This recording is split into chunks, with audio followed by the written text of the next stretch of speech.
Ya, oke. Selamat siang semuanya. Suaranya bisa masuk, jelas terdengar? Jelas, Pak. Ya, yang sudah aktif bisa mengaktifkan on cam-nya siapa saja yang sudah hadir ya di siang hari ini untuk mata kuliah aplikasi CFD.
Ya, kemudian untuk tampilan share screen di layarnya sudah terlihat ya. Untuk share screen di layarnya sudah bisa keluar tampilannya. Sudah, Pak. Ya, jadi di bagian ini bukan ya dari pertemuan yang sebelumnya, CFD ini merupakan tools ya atau alat bantu yang fungsinya digunakan untuk mensimulasikan kondisi aktual. Jadi kondisi aktualnya ya di sebelah kiri, kemudian yang sebelah kanan merupakan kondisi hasil simulasi. Nah, untuk kondisi simulasi menggunakan CFD yang dilihat adalah pola aliran atau flow yang terbentuk dari hasil eksperimen, kemudian yang sebelah kanan merupakan hasil simulasi. Nah, bidang yang selanjutnya, simulasi juga bisa menjelaskan tampilan untuk berbagai macam model. Modelnya adalah yang di bagian ini model mobil. Ini juga bisa disimulasikan dengan CFD. Nanti apa yang akan dilakukan untuk hasil simulasi tersebut ialah melihat flow atau aliran yang terjadi di sekitar dinding mobil tersebut. Jadi bisa dilihat bagaimana pola aliran yang terbentuk. Sebagai contoh, di sini ada perbedaan ya. Ada dua mobil, yang satu berwarna merah, satu berwarna biru. Kemudian antara mobil satu dengan mobil dua saling berdekatan, maka akan terlihat aliran vorticity atau aliran vortex ya, yang terbentuk di belakang mobil tersebut.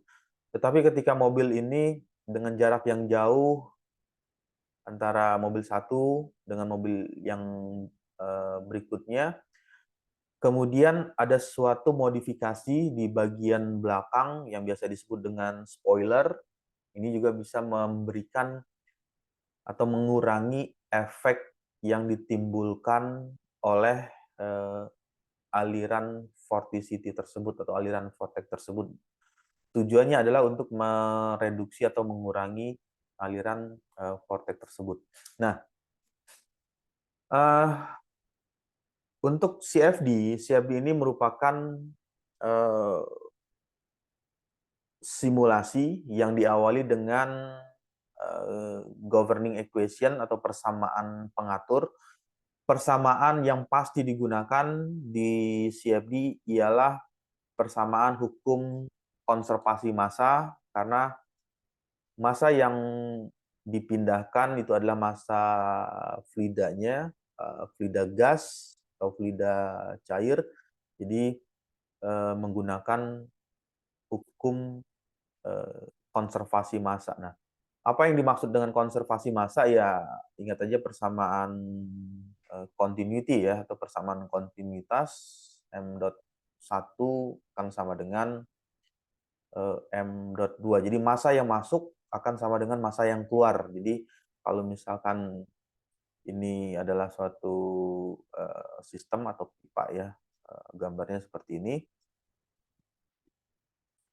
Massa masuk dari sini, massa yang mengalir M1 akan sama dengan M2. Jadi di bagian pertama, massa 1 akan sama dengan massa yang kedua. Jadi massa yang masuk, mass flow-nya yang masuk itu harus sama dengan massa yang keluar. Kemudian untuk debit yang masuk juga harus sama dengan debit yang keluar, atau biasa dikenal dengan A1 dikali V1 sama dengan ini A2 akan sama dengan V2. Jadi kecepatan di V1 ini adalah V2 nanti akan mengalami perubahan kecepatan yang ditimbulkan. Kenapa dia bisa memiliki perubahan kecepatan? Karena ada hukum konservasi massa. Jadi massa yang masuk di saluran lebih sempit atau lebih kecil itu harus sama dengan massa yang mengalir di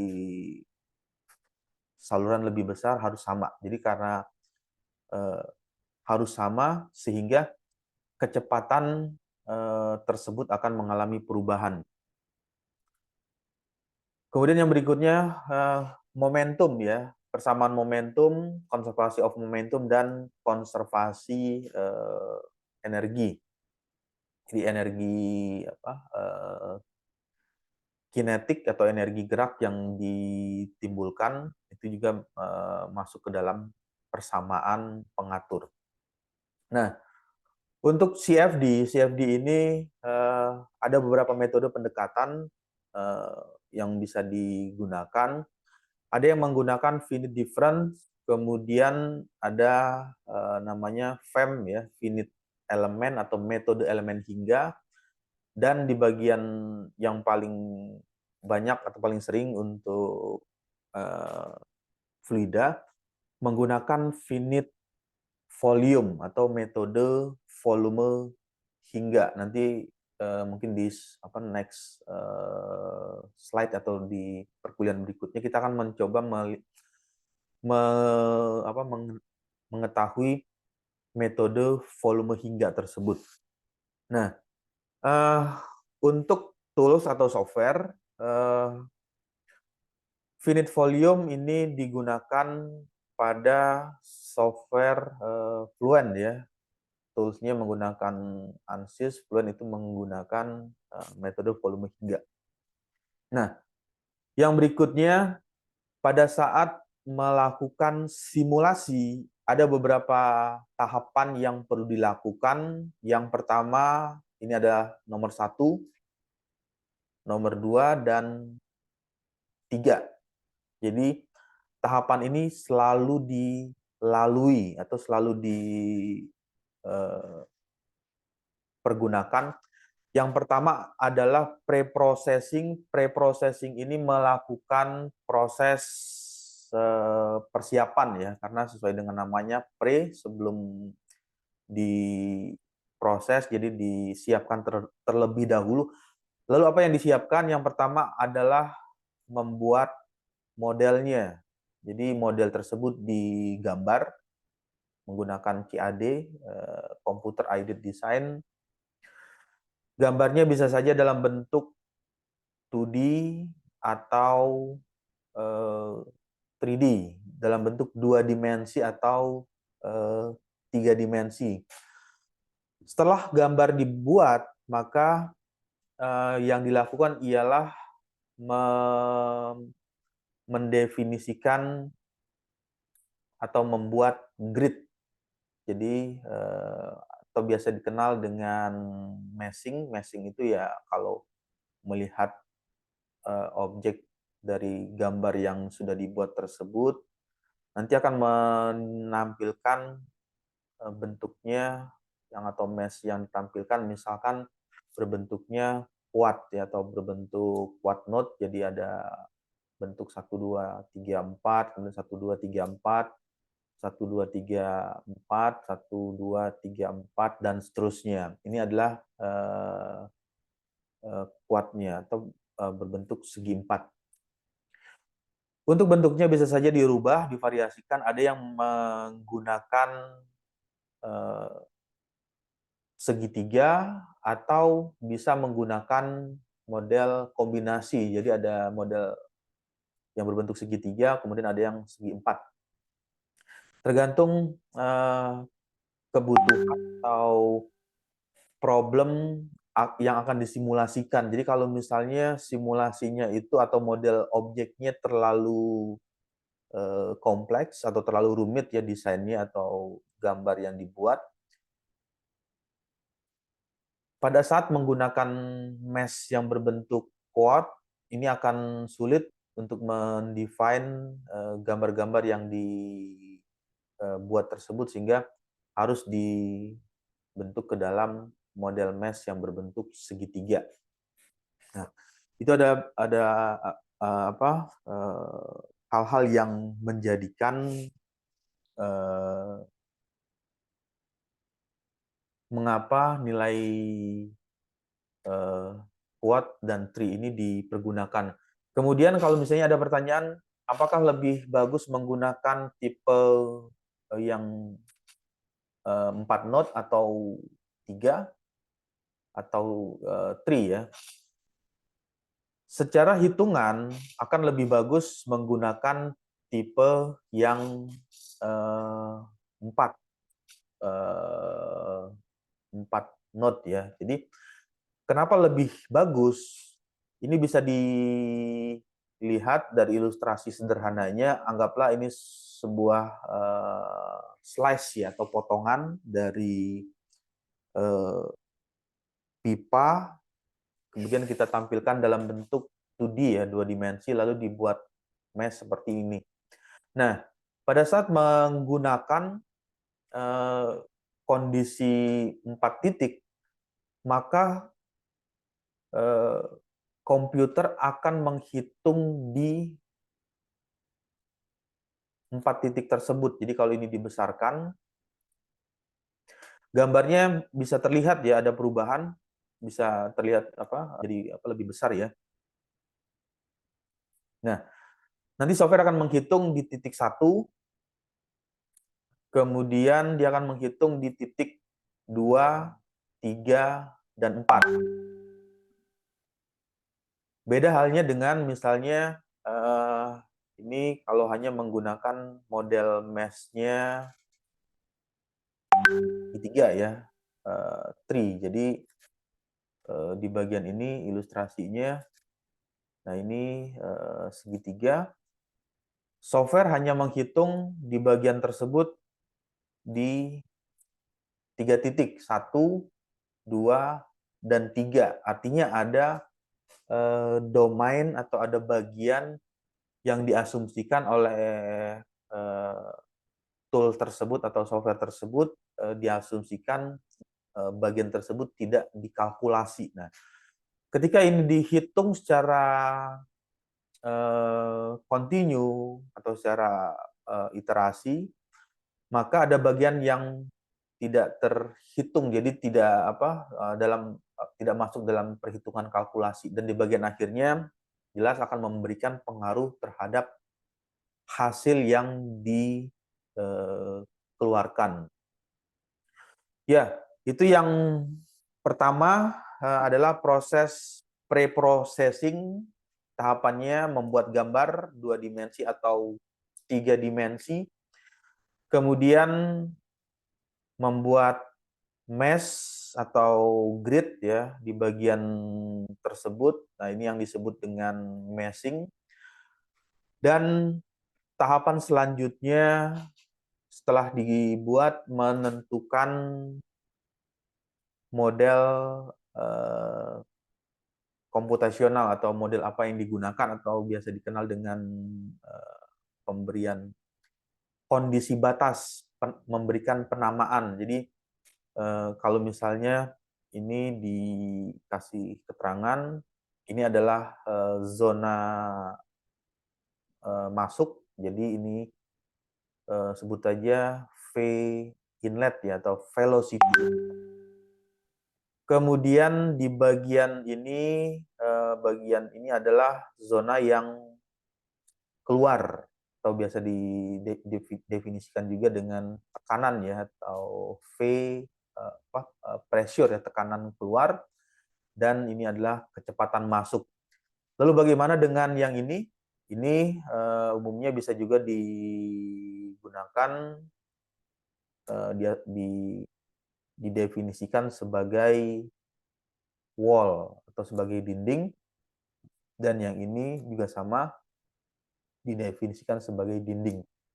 Nah, inilah yang dimaksud di tahap model komputasional untuk persiapan sebelum dilakukan simulasi, atau biasa dinamakan dengan pre-processing. Tahapan yang berikutnya adalah melakukan processing. Jadi sesuai dengan namanya, ini adalah prosesnya dilakukan, diproses seperti apa simulasi tersebut akan dikerjakan.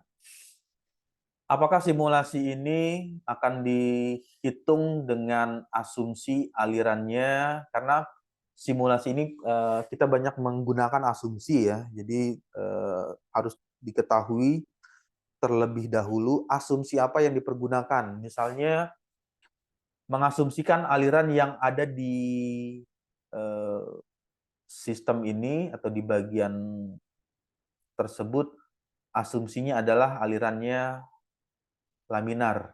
Nah, berarti harus terlebih dahulu memperkirakan berapa besar bilangan Reynolds number-nya. Jadi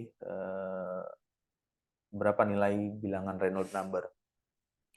Jika nilai Reynolds number-nya masuk dalam bilangan di bawah 4.000 Reynolds number, maka dia masuk dalam kategori aliran laminar flow. Kemudian setelah memperkirakan nilai laminar, tahapan selanjutnya ialah memasukkan persamaan energi. Tadi ada persamaan konservasi energi ya, atau persamaan konservasi energi. Di sini mengaktifkan atau mengasumsikan bahwa fluida tersebut bergerak karena ada energi yang menggerakkan atau energi kinetiknya. Nah, itu menggunakan atau mengaktifkan persamaan energinya. Kemudian problem solving yang berikutnya, misalkan aliran ini digunakan untuk aliran satu fase, artinya yang mengalir di bagian simulasi tersebut diasumsikan one phase, atau satu, yang dimaksud dengan satu fase itu ialah fluida yang digunakan hanya satu fluida jenisnya. Jadi kalau misalnya asumsinya yang fluida yang masuk ke dalam zona ini ada dua fluida, yang pertama ada fluida cair, kemudian ada fluida gas, berarti dia masuk dalam kategori dua fase, jadi ada fase cair dan fase gas. Tapi kita asumsikan misalnya one phase. Nah, inilah yang proses pemilihan. Jadi diasumsikan satu fase, satu jenis fluida. Misalnya yang digunakan adalah fluida cair dalam kondisi fase cair. Lalu selain fase juga mendefinisikan persamaan atau menggunakan persamaan momentum, karena di bagian ini ada pergerakan fluida yang mengalir, berarti dia bergerak ke arah bidang X dan bidang Y, karena yang digunakan hanya gambar 2D ya, 2 dimensi, jadi bidang X dan bidang Y. Itu adalah tahapan sederhananya melakukan pre-processing. Kemudian yang di bagian akhir ini adalah post processing-nya. Post processing apa yang dikeluarkan? Yang pertama dia akan mengeluarkan gambar. Yang dimaksud dengan gambar ya gambar yang berwarna, ada gambar nanti dari gambar tersebut mengeluarkan kontur yang berwarna, gambar warna kontur warna merah, kuning atau hijau, nanti akan keluar yang dikeluarkan dari hasil post processing-nya. Kemudian yang kedua berikutnya mengeluarkan grafik. Nanti juga bisa mengeluarkan grafik hubungan kecepatan antara waktu, jadi berapa waktu dan kecepatan yang ditimbulkan pada saat fluida tersebut mengalir. Nanti akan keluar misalnya ini hubungan antara ini adalah V-nya, kecepatan, dan ini adalah T atau time. Nanti akan terlihat kecepatannya seperti apa, grafiknya, atau misalnya hubungan antara V dengan tekanan. Jadi berapa nilai kecepatan dan tekanan di misalkan ini nanti di define atau didefinisikan, kita ingin mengetahui tekanan yang ada di sini. Jadi di titik ini nanti bisa terlihat berapa nilai tekanan dan kecepatan yang dikeluarkan di titik, misalnya ini dinomorkan, dikasih nomor. Nanti bisa diketahui atau dikeluarkan tekanan di titik 1, titik 2, 3, kemudian titik 4. Jadi bisa diketahui nilai tekanan dan kecepatan. Ya, itu merupakan bagian post processing-nya. Lalu di bagian post processing juga bisa mengeluarkan video atau yang biasa dikenal dengan animasi aliran. Animasi aliran dari fluida tersebut. Nah, ini merupakan tahapan yang pasti dilalui ketika melakukan simulasi CFD. Jadi yang perlu diingat, pertama melakukan pre-processing, membuat terlebih dahulu, karena kalau tidak ada gambar atau tidak ada gambar yang ditampilkan, itu juga tidak bisa diproses, karena bagian utamanya adalah membuat gambar terlebih dahulu menggunakan CAD. Gambar yang bisa digunakan gambar 2D 2 dimensi atau gambar 3 dimensi. Tahap selanjutnya melakukan proses gambar tersebut mau diselesaikan dengan prosesnya seperti apa.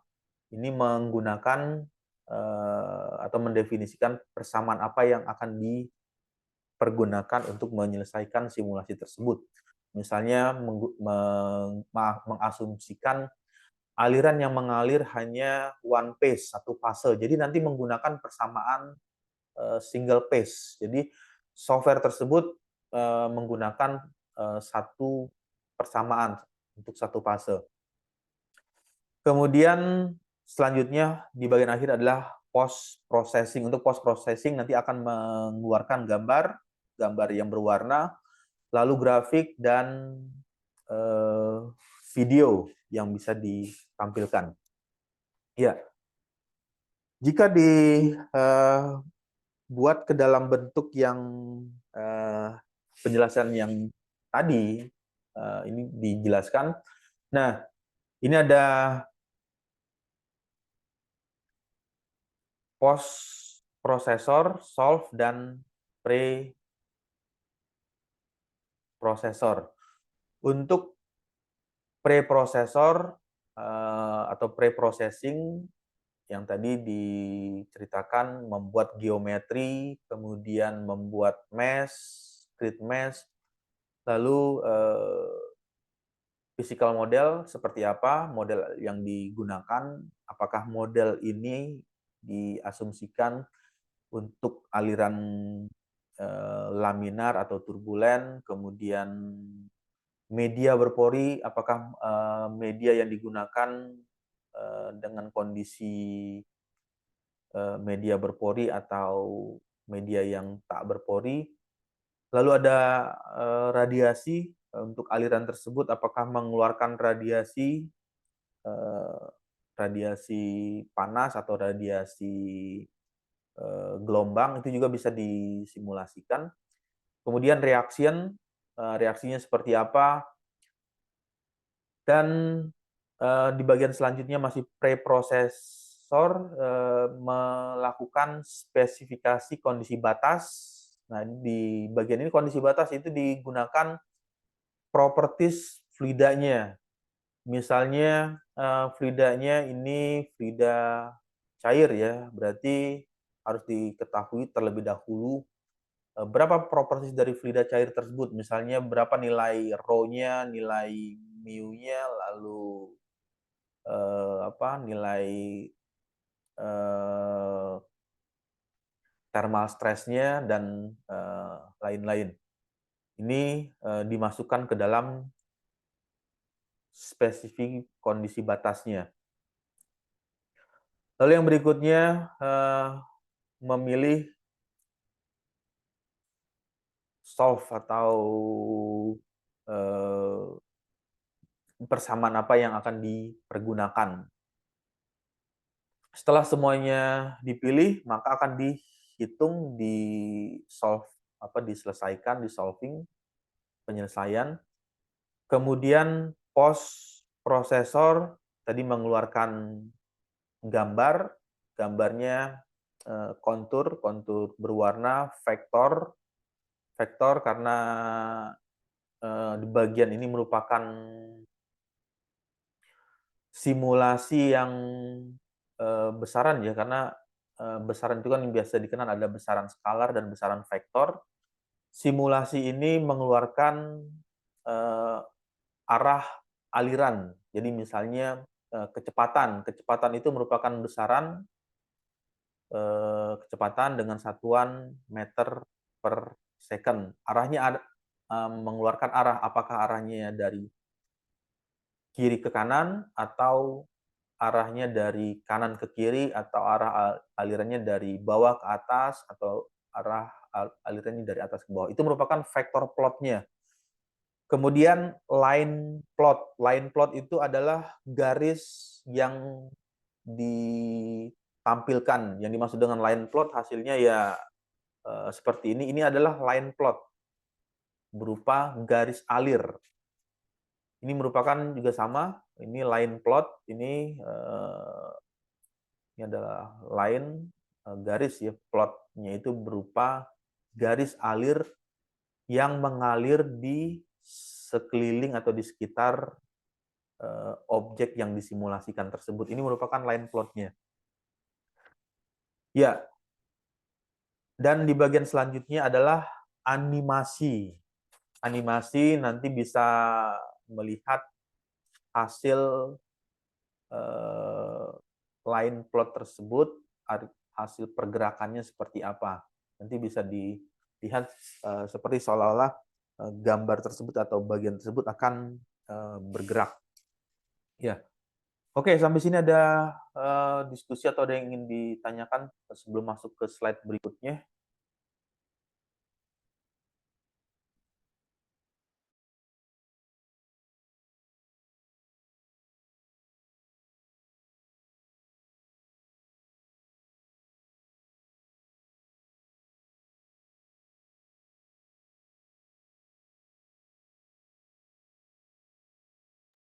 Ya, jika tidak ada, saya akan masuk lagi ke eh, share screen. Untuk tampilan layarnya sudah bisa keluar ya. Untuk share screen-nya bisa terlihat jelas di layarnya. Bisa, Pak. Ya, jadi ini merupakan gambar ya yang tadi yang dimaksud dengan pre-processing. Eh, Gambar secara detailnya ya bisa dibuat seperti ini dengan dimensi yang digunakan menggunakan satuan umumnya defaultnya dari software simulasi itu menggunakan MKS. Jadi settingan awal atau setting pertama kali defaultnya itu M itu untuk meter, kemudian K ini untuk kilo untuk massa ya, kilogram untuk massa, dan S ini adalah second untuk waktu detik. Nah, satuannya kalau misalnya yang dicontohkan ini adalah 33 ya. Nanti disesuaikan dengan ukuran atau size yang digunakan. Apakah menggunakan dimensi 33 meter dengan satuan atau menggunakan milimeter. Jadi kalau misalnya ini menggunakan meter, lalu yang dipergunakan itu adalah milimeter, yang harus diketahui harus merubah terlebih dahulu satuan yang dipergunakan tersebut. Jadi dipastikan bahwa satuannya ini menggunakan satuan misalnya milimeter. Jadi harus dirubah terlebih dahulu yang awalnya defaultnya meter dirubah dikonversikan ke kondisi milimeter. Kemudian proses gambarnya bidangnya seperti ini, koordinat ya, ini koordinat Y ke atas, X ini adalah yang horizontal, dan Z ini kalau di gambar, di drawing ya, di CAD-nya itu arahnya mendekati user atau mendekati apa yang menggambar tersebut. Bidang X ke atas, bidang X itu horizontal, bidang X horizontal, Y ini adalah vertikal, Z ini yang mendekati arah panahnya itu mendekati apa namanya usernya atau mendekati orang yang menggambar. Atau bisa juga menggunakan kaidah tangan kanan ya. Kalau kaidah tangan kanan, X jempolnya itu adalah bidang X, Y-nya telunjuknya itu adalah bidang vertikal, dan Z-nya itu untuk bidang atau digunakan menggunakan simbol jari tengah. Ya, itu tahapan pertama melakukan mesh. Kemudian yang kedua ini adalah proses pre-processing yang tadi ditampilkan di gambar sebelumnya, di slide sebelumnya itu ada proses mesh-nya. Mesh-nya itu apakah menggunakan model mesh segitiga atau segi empat, itu tergantung kondisi yang akan dipergunakan. Nah, di bagian ini ada pertanyaan, misalkan kenapa mesh-nya tidak dibuat secara seragam atau yang biasa disebut dengan uniform ya. Untuk bagian ini kenapa mesh-nya tidak dibuat seragam, bisa dilihat ya di sisi ini tampilan mesh-nya lebih rapat ya untuk mesh-nya. Tapi kenapa di bagian yang menjauh dari objek yang akan disimulasikan mesh-nya ini menjadi lebih renggang. Nah, kenapa hal itu dilakukan? Karena tujuannya adalah untuk mempermudah atau membuat lebih singkat waktu perhitungan. Waktu atau biasa dikenal dengan apa? Time ya. berapa lama waktu yang dibutuhkan misalnya untuk kondisi mesh atau grid yang digunakan, lebih, kecil atau lebih rapat di bagian sini, di bagian sisi bagian ini ya, dekat dindingnya, akan berbeda jika, mesh-nya ini dibuat, rapat semua waktunya. Jadi misalnya nanti bisa saja, dicoba ya di komputer, nanti divariasikan yang satu dibuat lebih rapat, kemudian ada model yang berikutnya yang satunya lagi mesh-nya dibuat lebih, rapat semuanya, jadi tidak ada bagian yang renggang. Nanti hasil yang didapatkan waktu, eee, iterasi akan berbeda, bisa saja yang ini waktu yang dihabiskan, 5 menit, bisa mencapai sampai nilai konvergen, tetapi pada saat, mesh-nya dibuat, uniform, seragam dengan kondisi lebih, zonanya diasumsikan ininya rapat semua, sampai di bagian ini juga dibuat menjadi lebih rapat, waktu yang akan dihabiskan bisa, 5 kali atau bahkan sampai 10 kali waktu yang dibutuhkan untuk sampai mencapai nilai konvergen. Jadi kalau 10 kali bisa sampai 50 menit, waktu untuk melakukan perhitungan. Itu alasan yang pertama. Yang kedua, alasannya yang kedua adalah, kenapa dibuat seperti itu, karena, di bagian ini merupakan bagian yang paling, eee ingin dilihat secara detail, apa, bagaimana flow atau nilai kecepatan atau nilai tekanan yang ditimbulkan tersebut menjadi lebih, detail. Jadi pada saat, ingin di-zoom atau di-zoom perbesar ya, di-zoom perbesar atau nanti melihat, eee, perubahan kecepatan di titik ini akan lebih, detail tampilan atau hasil yang didapatkan, dalam proses perhitungan. Sedangkan di bagian yang lebih jauh ya, lebih jauhnya itu artinya di bagian zona ini tidak terlalu diperhatikan atau tidak menjadi objek, eee, objek apa, penelitian yang akan diamati atau akan pelajari tersebut. Nah, inilah alasan pertama dan kedua, kenapa model mesh-nya kalau dilihat, di bagian tersebut seringkali menggunakan, eee, kombinasi. Jadi ada bagian-bagian tertentu yang dibuat lebih rapat zona mesh-nya, kemudian di bagian yang lain dibiarkan menjadi lebih renggang. Itu adalah, tujuannya. Yang pertama untuk mempercepat waktu perhitungan, yang kedua di bagian tersebut, di bagian, dibuat zona yang lebih rapat ini, ingin mengetahui lebih detail untuk hasil simulasi yang dikerjakan tersebut.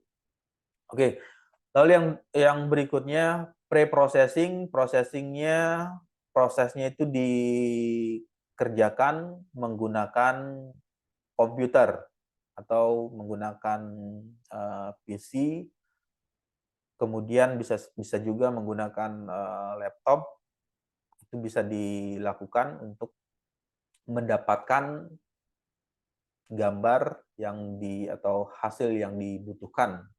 Bisa mengeluarkan gambar, kemudian, grafik, lalu ada, video. Gambar, grafik, dan video. Ya. Nah, hasil yang sudah didapatkan ini, gambar yang sudah didapatkan tampilannya nanti seperti ini, mengeluarkan, kontur misalnya, kontur kecepatan, ini ada terlihat tulisannya velocity, kecepatan, Dengan satuan yang digunakan adalah meter per detik atau meter per second. Jadi bisa terlihat di warna zona yang memiliki kecepatan yang paling maksimal itu berada pada warna merah. Jadi ada warna di sini ada warna merah, bisa dilihat di gambarnya di legend ini ada nilainya 0,02 dengan satuan meter per second. Jadi di bagian ini kecepatan maksimalnya 0,025 meter per second. Kemudian di eh, sekitar dinding, ini sekitar dinding ya, di sekitar tidak menempel persis di dinding, tapi di sekitarnya ini berwarna biru, nilainya 0,005 meter per second. Kemudian kenapa di bagian dinding nilainya 0? Ini yang dimaksud dengan adanya faktor friksi atau faktor gesekan antara fluida yang mengalir dengan dinding laluan yang dilalui oleh fluida tersebut. Jadi kalau ini diilustrasikan, arah alirannya misalnya dari bawah, kemudian ke atas. Ya, arah alirannya dari bawah ke atas nanti akan membentuk profil kuadrat. Yang dimaksud dengan profil kuadrat itu seperti ini. Nah, jadi ada melengkung ya.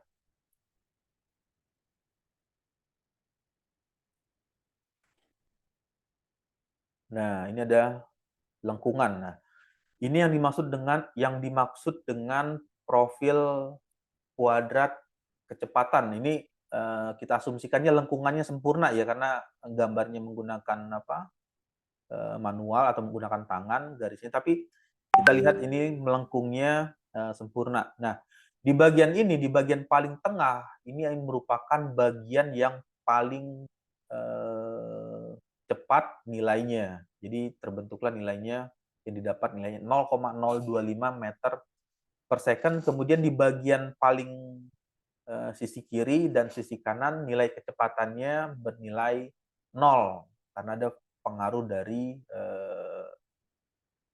friksi atau gesekan dari dinding dengan fluida yang mengalir tersebut. Ya, oke. Lalu yang berikutnya, nah di bagian ini CFD diartikan sebagai atau singkatan ya. CFD itu merupakan singkatan. C-nya itu adalah komputasional, F-nya fluid, D-nya dynamic.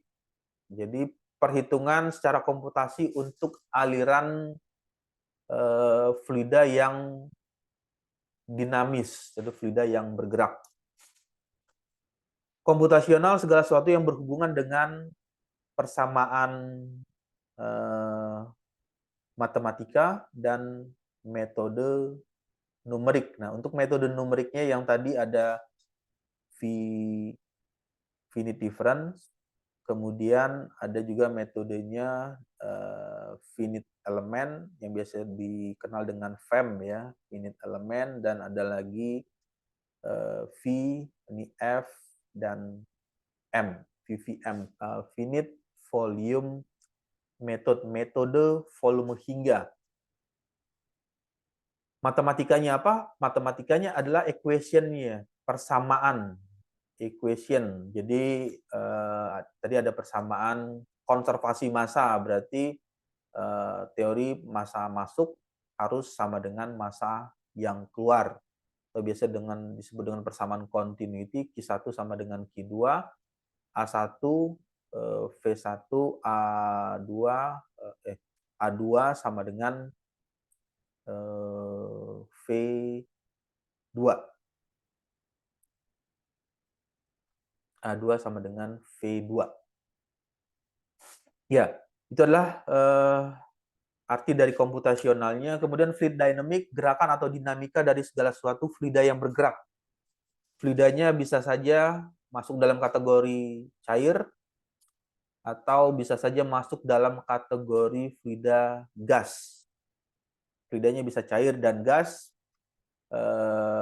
Nanti bisa juga menggunakan fluida apa namanya non Newtonian ya, non Newtonian ini juga bisa disimulasikan. Kemudian dari bagian definisi tersebut sehingga bisa diartikan CFD merupakan teknologi komputasi yang memungkinkan orang untuk mempelajari bagaimana dinamika atau gerakan dari benda-benda atau fluida yang mengalir tersebut. Nah, jadi di bagian ini fungsi dari CFD itu tujuannya adalah untuk mempelajari dinamika atau gerakan dari benda atau fluida yang mengalir. Oke. Nah, di bagian selanjutnya untuk mempelajari CFD ini ada beberapa hal yang bisa dilakukan oleh CFD. Yang pertama, memprediksi aliran fluida. Aliran fluidanya itu bisa fluida gas atau fluida cair, itu bisa diprediksi cair maupun gas. Kemudian perpindahan panas. Untuk proses perpindahan panas ini juga bisa disimulasikan perpindahan panas secara konveksi karena media yang digunakan media penghantarnya itu cair maupun gas masuk dalam kondisi perpindahan panas secara konveksi. Lalu CFD juga bisa menghitung proses pencampuran reaksi kimia. Misalnya bagaimana proses pencampuran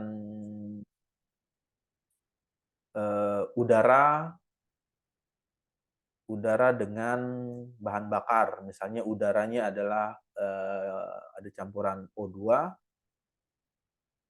oksigen, kemudian ada bahan bakar yang digunakan C2H4.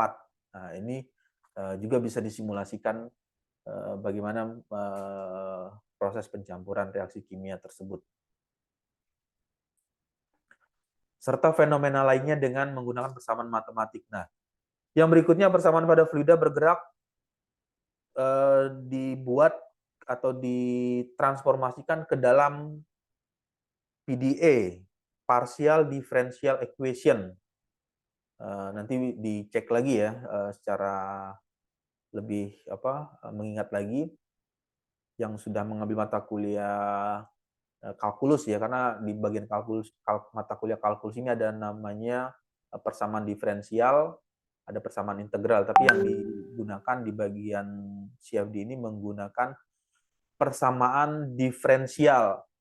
Persamaan diferensial ini menjelaskan hukum konservasi massa, momentum, dan persamaan energi. Inilah yang dipergunakan oleh CFD untuk menyelesaikan simulasi yang dibuat tersebut. Ya, sampai sini ada diskusi atau ada yang ditanyakan sebelum masuk ke slide berikutnya?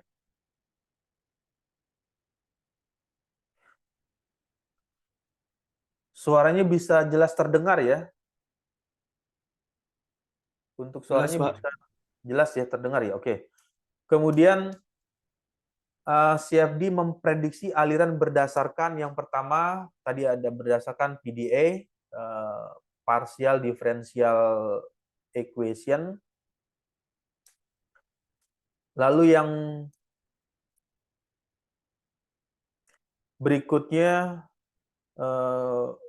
CFD menggunakan metode numerik, melakukan diskritisasi. Yang dimaksud dengan diskrit itu membagi-bagi objek. Jadi kalau ada objeknya awalnya berbentuk seperti ini, berbentuk kotak, ini kita asumsikan objek yang di-slice ya atau dipotong misalnya, di salah satu misalnya, ini pipa, pipa ya, eee, pipa lurus ya, kita asumsikan pipa lurus, kemudian kita slice di bagian salah satunya. Nah, ini, objek tersebut. Nah, di bagian tersebut maka akan dibuat, eee, diskrit. Diskrit ini membagi, bagian-bagian yang awalnya, eee,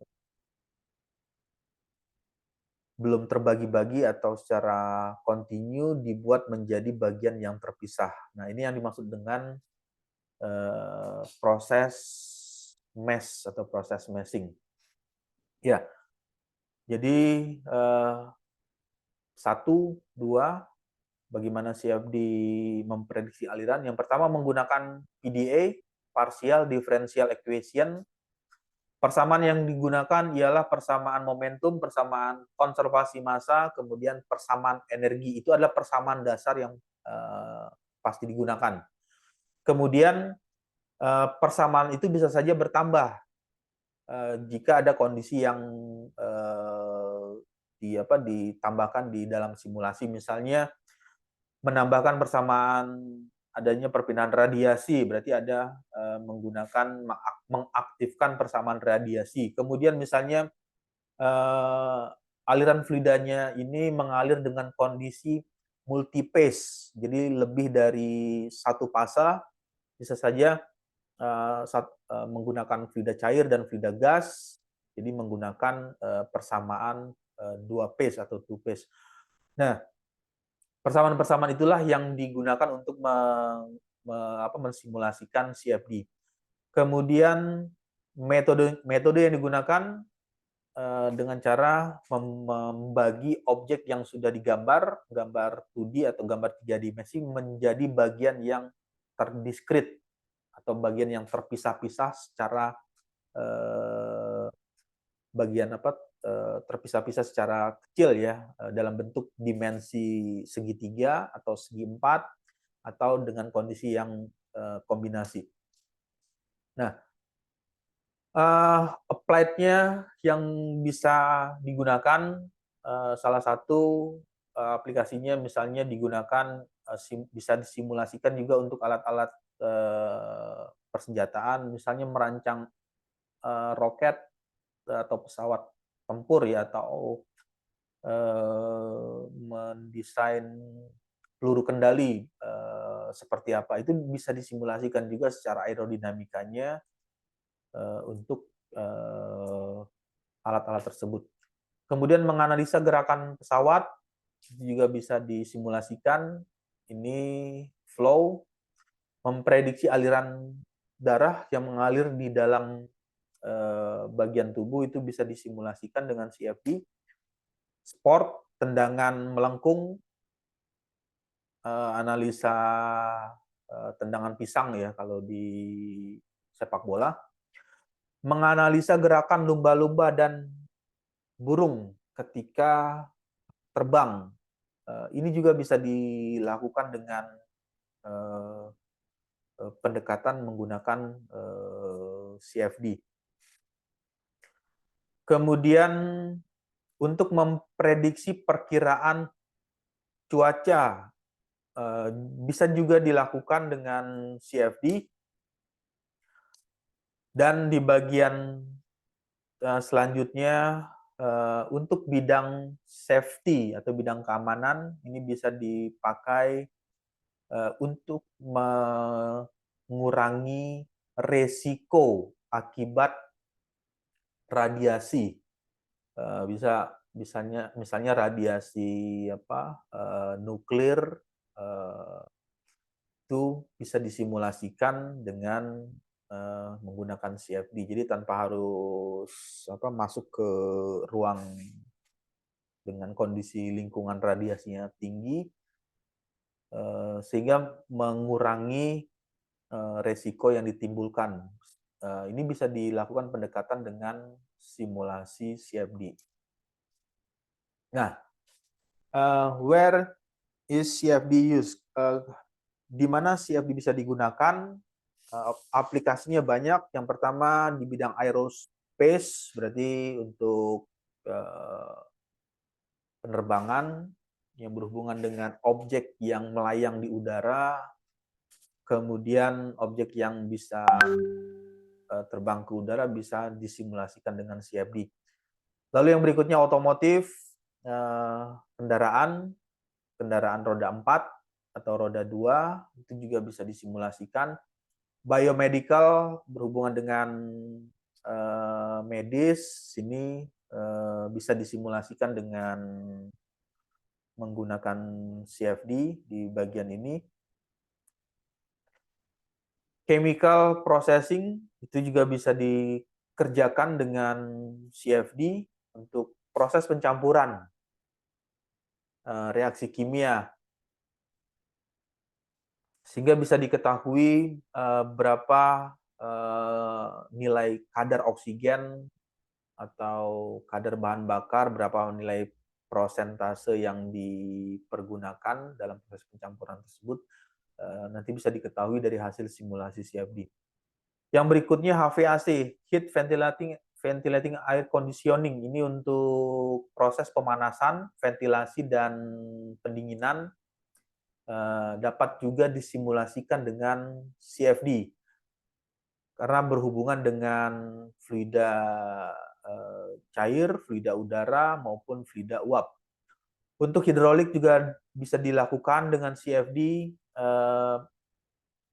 kondisi kapal laut atau marine ini juga bisa disimulasikan dengan CFD.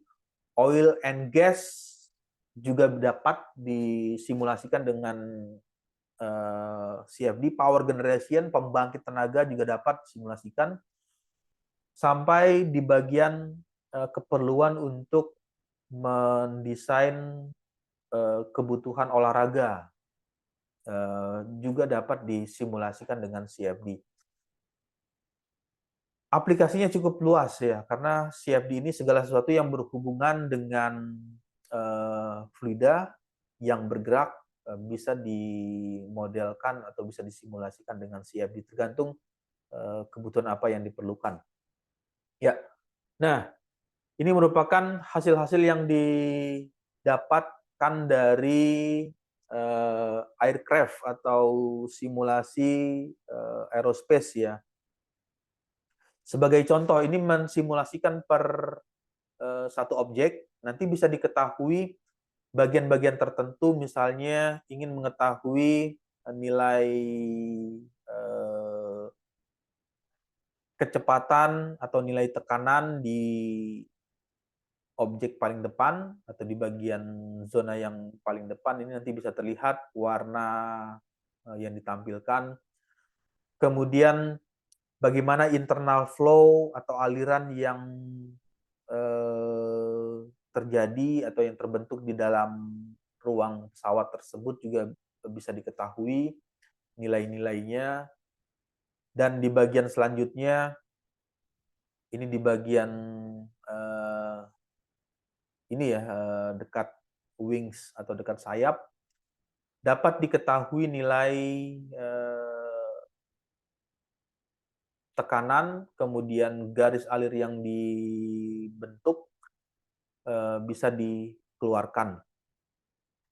Nah, inilah CFD. Jadi CFD itu banyak hasil yang bisa diperoleh. Jadi bisa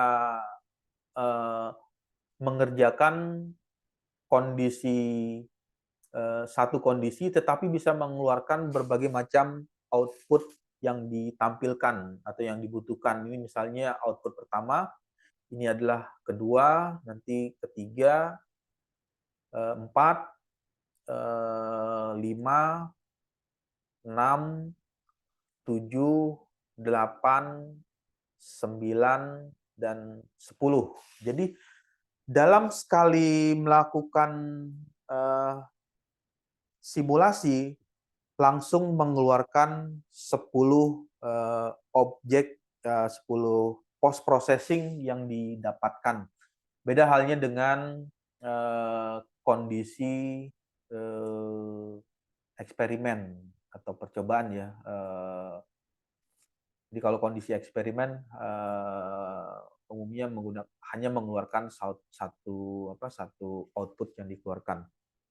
Tetapi dengan CFD bisa melihat bagian objek-objek di bagian-bagian tertentu, bagian mana yang ingin diperhatikan model aliran yang ditampilkan.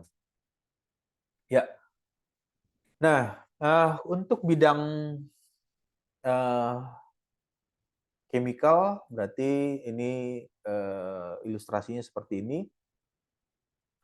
Nah, ini ada proses pencampuran dua zat kimia yang masuk di dalam sistem tersebut, lalu bisa terlihat bagaimana proses mixing atau proses pencampuran yang terjadi. Ini bisa disimulasikan dengan CFD. Lalu untuk heat ventilating air conditioning (HVAC), nah di bagian ini bisa disimulasikan zona mana atau bagian mana yang mengeluarkan nilai panas lebih tinggi, kemudian nilai temperatur yang rendah, lalu bagaimana proses aliran yang terbentuk di dalam simulasi tersebut, ini bisa dikeluarkan di HVAC. Lalu yang berikutnya adalah proses hidrolik. Ya, nanti juga bisa dilakukan, bisa disimulasikan hasil-hasil apa yang diperlukan. Nah, nanti yang mengambil mata kuliah aplikasi CFD bisa mencari ide atau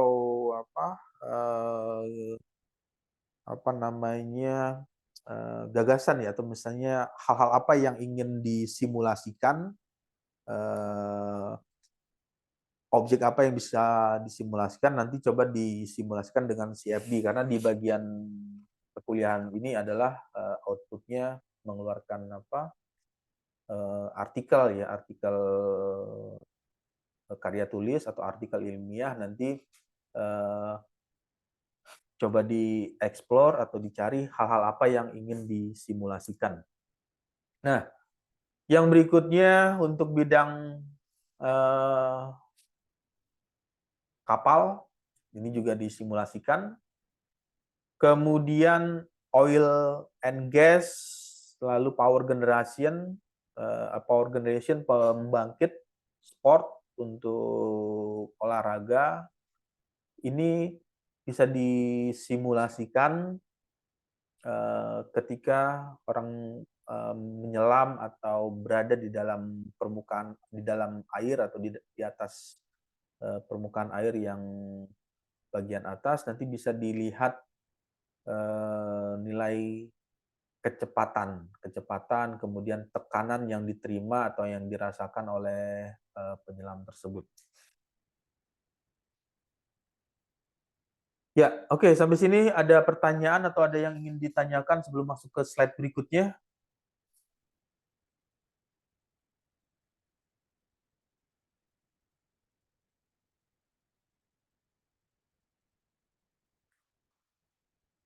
Untuk suaranya bisa jelas terdengar ya? Terdengar, Pak. Ya, oke. Kemudian saya akan lanjutkan lagi ya kalau tidak ada pertanyaan ke slide berikutnya. Nah, sehingga CFD ini digunakan untuk memprediksi aliran fluida di dalam suatu sistem tertentu pada kondisi yang telah ditentukan. Lalu hasil yang didapat dari simulasi CFD lebih lengkap jika dibandingkan dengan menggunakan eksperimen. Nah, ini merupakan komparasi atau perbandingan antara CFD dan eksperimen. Kalau CFD, contohnya yang tadi sekali simulasi bisa mengeluarkan 10 hasil, tapi kalau di eksperimen keterbatasannya ya umumnya mengeluarkan satu hasil atau paling dua hasil ya, karena di eksperimen itu keterbatasannya adalah bagaimana proses atau memasangkan alat ukur tersebut, kemudian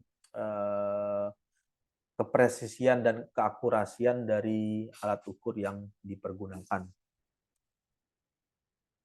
Ya, itu merupakan bagian dari hasil yang didapatkan dari CFD. Lalu yang selanjutnya, hal apa yang menjadikan manfaat ketika mempelajari atau menggunakan CFD? Yang pertama yang didapat adalah masalah efisiensi. Efisiensi bisa diartikan dalam efisien waktu dan cost atau biaya yang ditimbulkan. Berbeda dengan misalnya percobaan ya atau eksperimen. Yang pertama harus membuat terlebih dahulu atau manufacturing-nya, kemudian menentukan atau mencari bahannya apa yang digunakan, membuat, lalu setelah dibuat jadilah prototype, prototype-nya prototype ya, prototype. Setelah jadi prototype lalu baru bisa dilakukan pengujian. Nah, kemudian setelah dilakukan pengujian juga harus memasang alat ukur atau alat untuk mengukur hasil pengujian tersebut. Jadi ada banyak yang diperlukan. Bahan membuat, lalu setelah dibuat jadilah prototype, setelah jadi prototype harus dilakukan pengujian dan memasang alat ukur. Nah, hal inilah yang memerlukan cost atau biaya yang lebih tinggi jika dibandingkan dengan menggunakan CFD. Yang pertama, lalu yang kedua, masih menceritakan yang pertama ya, nanti yang kedua di slide berikutnya, CFD dapat membantu untuk mendesain lebih cepat dan menghemat biaya, mempersingkat waktu riset atau waktu dalam mendesain, sehingga dapat memperoleh produk. Kalau misalnya pengembangan produk atau membuat produk yang baru, itu akan lebih cepat jika dibandingkan dengan menguji secara manual atau membuat prototype. Nah, misalnya mendesain ini pengaduk, untuk mengaduk bagian yang dicampurkan. Desain yang pertama misalnya untuk bilahnya itu berbentuk seperti ini. Yang kedua misalnya dibuat yang segitiga, lalu misalnya yang berikutnya dibuatnya itu seperti ini, tetapi ada lengkungan. Nah, jelas waktu yang dibutuhkan akan berbeda, waktu dan biaya. Beda halnya dengan menggunakan CFD. Dengan CFD ya hanya merubah-rubah gambar dimensi yang dibentuk lalu disimulasikan, maka akan keluar hasil yang dibutuhkan. Nah, ini adalah alasan pertama. Yang kedua, memberikan pemahaman yang lebih mendalam. Kenapa dikatakan mendalam? Karena bisa melihat berbagai macam sisi. Berbagai macam sisi. Sisi itu ya sisi kiri atau zona sebelah kiri, kanan, kemudian sisi atas, bagian atas atau di bagian bawah. Nah, ya. Nah, ini yang dimaksud dengan sisi ya. Jadi nanti kita bisa melihat objek mana yang ingin dilihat secara detail, nanti tinggal di zoom, perbesar di bagian tersebut, atau di bagian sini juga bisa diperbesar, di bagian ini. Tergantung keperluan apa yang ingin diamati secara detail objek yang akan dibutuhkan tersebut dalam hasil yang ingin diperlukan. Ya, lalu yang ketiga adalah bisa memprediksi secara menyeluruh. Yang dimaksud dengan menyeluruh ini dari bagian depan ujung ya sampai di bagian paling akhir. Jadi bisa melakukan prediksi secara menyeluruh untuk objek yang akan disimulasikan tersebut. Nanti sehingga bisa diketahui bagian mana atau zona mana yang nilai tekanan yang paling besar atau tekanan yang paling tinggi dengan bagian mana atau zona mana yang atau titik daerah mana yang nilai tekanannya lebih rendah. Ini yang dimaksud dengan bisa melakukan prediksi secara menyeluruh. CFD dapat digunakan untuk memprediksi alat apa saja yang akan terjadi pada alat atau sistem tersebut yang didesain dengan satu atau lebih kondisi batas. Jadi untuk mensimulasikan ini bisa saja kondisi atau boundary condition-nya itu lebih dari satu kondisi. Dengan mengubah-ubah kondisi batas tersebut. Ya, jadi ada 3. Yang pertama adalah efisien, kedua bisa memberikan pemahaman yang mendalam, dan di bagian akhir adalah memberikan prediksi atau bisa memprediksi secara menyeluruh.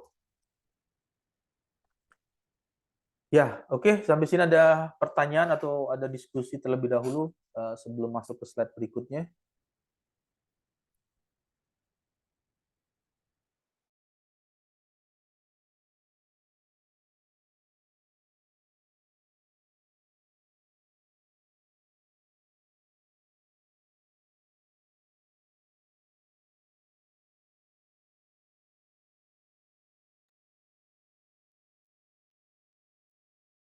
Untuk suaranya bisa jelas stabil ya terdengarnya? Stabil, Pak. Ya. Oke, jadi itu adalah poin-poin ya, 3 hal yang menjadi manfaat dari mempelajari CFD. Yang pertama waktu dan waktu biaya lebih murah atau lebih ringan. Lalu yang kedua bisa memberikan pemahaman yang mendalam, insight. Untuk yang dimaksud dengan insight itu ya pemahaman mendalam untuk objek-objek yang sulit dilihat secara eksperimen. Jika misalnya melihat aliran darah atau aliran yang mengalir di dalam pembuluh darah ini kan secara visual itu kan sulit dilihat. Misalnya kalau menggunakan X-ray atau sinar X, ya walaupun bisa tembus pandang secara menggunakan X-ray, tapi ada efeknya. Nah, di bagian CFD ini ya tujuannya adalah untuk mereduksi hal tersebut. Jadi bisa memperkirakan atau melihat kondisi apa yang akan terjadi di zona atau di dalam hal tersebut. Prediksi menyeluruh, yang ketiga adalah prediksi yang menyeluruh. Oke, lalu yang berikutnya di bagian ini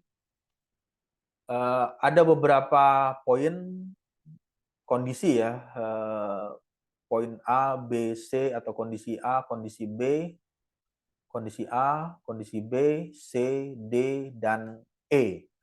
Ini adalah kondisi yang berbeda. Kondisi A modelnya atau gambar yang disimulasikan seperti ini posisinya, lalu kondisi B dengan kondisi seperti ini, posisi duduknya, kondisi C seperti ini, dan di D kondisinya seperti ini, dan terakhir adalah eh, kondisi yang dilakukan seperti ini. Hasil yang didapatkan dari hasil simulasi nanti kita bisa mengetahui nilai CP, koefisien atau berapa besar nilai tekanan yang ditimbulkan, misalnya untuk luas permukaan yang dilalui oleh fluidanya. Jadi fluida udara ya, udara mengalir dari kiri ke kanan, ini mengalir dari kiri ke kanan, ini juga sama. Nah, ini ada nanti bisa dilihat kondisi pertama, luasnya 0,212,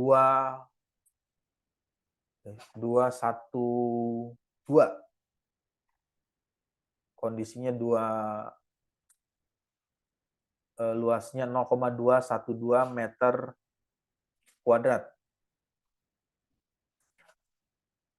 Sehingga bisa dilihat nilai tekanan, berapa besar nilai tekanan di titik mana tekanan tersebut ditimbulkan. Nah, kenapa hal ini diperlukan? Nanti ada hubungannya dengan koefisien hambat atau nilai CG, koefisien drag yang ditimbulkan ketika objek tersebut mengalami pergerakan. Ketika dia bergerak, nanti berapa besar nilai CG atau nilai koefisien hambat yang ditimbulkan tersebut. Ya, ini mengulang yang tadi, proses pre-processing adalah membuat gambar, lalu solving itu menyelesaikan dengan persamaan diferensial equation, kemudian di bagian selanjutnya post processing ini menampilkan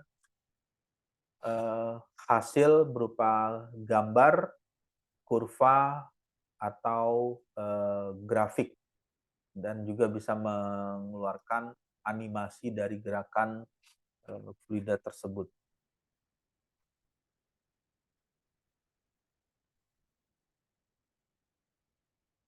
Ya, oke. Sampai di sini ada pertanyaan atau ada diskusi? Ya, jika tidak ada pertanyaan atau tidak ada yang ditanyakan untuk perkuliahan hari ini, saya rasa cukup ya. Nanti kita ketemu di hari Senin ya, di hari Senin besok di kelas, di ruangan. Kemudian untuk absen